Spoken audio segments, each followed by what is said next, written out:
యేసుక్రీస్తు నామములో ప్రతిరోజు దేవుని వాగ్దానం అనే కార్యక్రమానికి మిమ్మల్ని అందరినీ ప్రేమతో ఆహ్వానిస్తున్నాం. ఎలా ఉన్నారండి? అందరూ బాగున్నారా? మీరు అందరూ బాగుంటారు. మీ కొరకు ప్రార్థన చేస్తూ ఉన్నాం. దేవుడు మిమ్మల్ని దీవిస్తాడు. దయచేసి గమనించండి, ఈ నెల 27వ తారీఖు అనగా రేపు శుక్రవారం సాయంత్రం 6 గంటలకి యేసయ్య సన్నిధి మందిర మొదటి వార్షికోత్సవం జరగబోతుంది. ఫస్ట్ యానివర్సరీ జరగబోతుంది. వేల మంది ప్రజలు రాబోతున్నారు. అనేక మంది దైవ సేవకులు రాబోతున్నారు. దైవ సేవకులకు, విశ్వాసులకు, సంఘాలకు ఇదే మా ప్రేమపూర్వకమైన ఆహ్వానం. అందరూ రండి. దేవుని యొక్క శక్తిని, సన్నిధిని యేసయ్య సన్నిధిలో అనుభవించబోతున్నాం. వేలాది మందికి ప్రత్యేకమైన ఉచిత భోజనాలు ఏర్పాటు చేస్తాం. మీరు ఎక్కడి నుంచి అయినా రావచ్చు. రాత్రి దేవుని యొక్క సన్నిధి, శక్తిని, స్వస్థతను, అద్భుతాన్ని మీరు పొందుకోబోతున్నారు. ఈరోజు కూడా అద్భుతమైన వాగ్దానం ప్రకటిస్తున్నారు. రండి వాగ్దానం చదువుకుందాం. యోబు గ్రంథము 37వ అధ్యాయము 5వ వచనం. మనము గ్రహింపలేని గొప్ప కార్యములు ఆయన చేయబోతున్నారు. హల్లెలూయా. దేవుడు అద్భుతమైన వాగ్దానం ఈరోజు మీ అందరితో మాట్లాడుతున్నాడు. మనము గ్రహింపలేని గొప్ప కార్యాలు, ఆశ్చర్యమైన కార్యాలు ప్రభు జరిగించబోతున్నారట. ఈరోజు నీ జీవితంలో, నీ కుటుంబంలో ఒక ఆశ్చర్యమైన కార్యం జరగబోతుంది. నీ వ్యాపారంలో అనుకోకుండా ఒక ఆశ్చర్యమైన కార్యం జరగబోతుంది. నీ జీవితంలో అనుకోకుండా ఒక మేలు పరిశుద్ధాత్మ దేవుడు జరిగించబోతున్నాడు. మీ కుటుంబాల పరంగా, వ్యాపార పరంగా, అన్ని కోణాల్లో దేవుని యొక్క సన్నిధి, దేవుని యొక్క ప్రసన్నతను మీరు అనుభవించబోతున్నారు. మీరు ఊహించిన దానికంటే కూడా దేవుడు బలమైన కార్యాలు చేస్తాడు. ఈరోజు ఒకవేళ అన్ని కోణాల్లో లాస్ అయిపోయిన పరిస్థితుల్లో ఉన్నారేమో, శోధనలో ఉన్నారేమో, కష్టాల్లో ఉన్నారేమో, ఇబ్బందుల్లో ఉన్నారేమో, నువ్వు గ్రహింపలేని గొప్ప కార్యాలు ప్రభు చేయబోతున్నాడట. యోబు జీవితంలో అనుకోలేని ఆశ్చర్యమైన కార్యాన్ని ప్రభు చేశాడు. రెండంతల ఆశీర్వాదం, రెండంతల దీవెన ఇచ్చాడు. యోసేపు జీవితంలో అనుకోకుండా దేవుడు గొప్ప కార్యం చేసి ఉన్న స్థితిలో నడిపించాడు.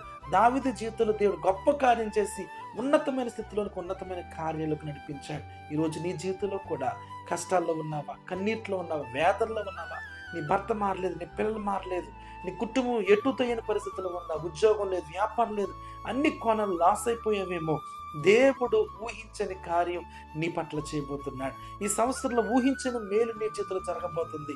నీ వివాహ విషయంలో, నీ గర్భఫల విషయంలో దేవుడు ఊహించని కార్యాన్ని పరిశుద్ధాత్మ దేవుడు జరిగించబోతున్నాడు. ప్రభు నాతో మాట్లాడాలని ఎదురు చూస్తున్నావా? నా బంధకాల నుంచి నాకు విడుదల కావాలి, నా పిల్లలు మారాలి, నా కుటుంబం కట్టబడాలి, నా జీవితంలో ఒక నూతన కార్యం చేయాలని ఆశపడుతున్నావా? రేపు 27 రండి. దేవుని యొక్క బలమైన కార్యాలు ప్రభు మీ జీవితంలో చేయబోతున్నారు. వేల మంది ప్రజలు రాబోతున్నారు. మంచి అవకాశం. కుటుంబాలుగా రండి. దేవుని యొక్క శక్తిని 6 గంటల నుంచి 9 గంటల వరకు పాత వీరంపాలలో అద్భుతమైన ఆరాధన జరగబోతుంది. నీ చరిత్ర మారబోతుంది. దేవుడు అద్భుతమైన కార్యం నీ జీవితంలో చేయబోతున్నాడు. నువ్వు గ్రహింపలేని గొప్ప కార్యాలు ప్రభు చేయబోతున్నాడు. ప్రార్థన చేసుకుందాం. ప్రేమ గల తండ్రి, పరిశుద్ధుడా, నీకు వందనాలు. ఎంతమంది వాగ్దానం విన్నారు.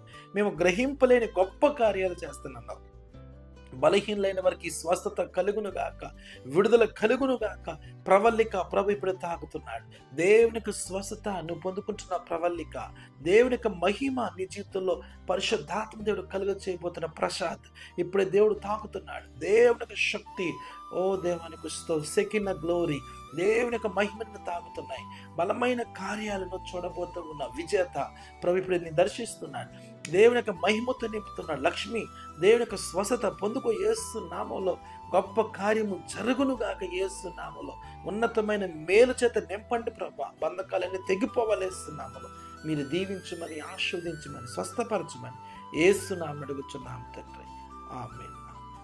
హల్లెలూయా. మీరు గ్రహింపలేని గొప్ప కార్యాలు దేవుడు చేయబోతున్నాడు. Don't miss it. ఎవరు మిస్ అవ్వద్దు.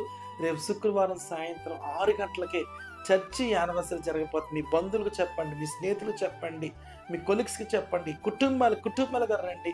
దేవుని యొక్క శక్తిని మీరు పొందుకోబోతున్నారు. God bless you.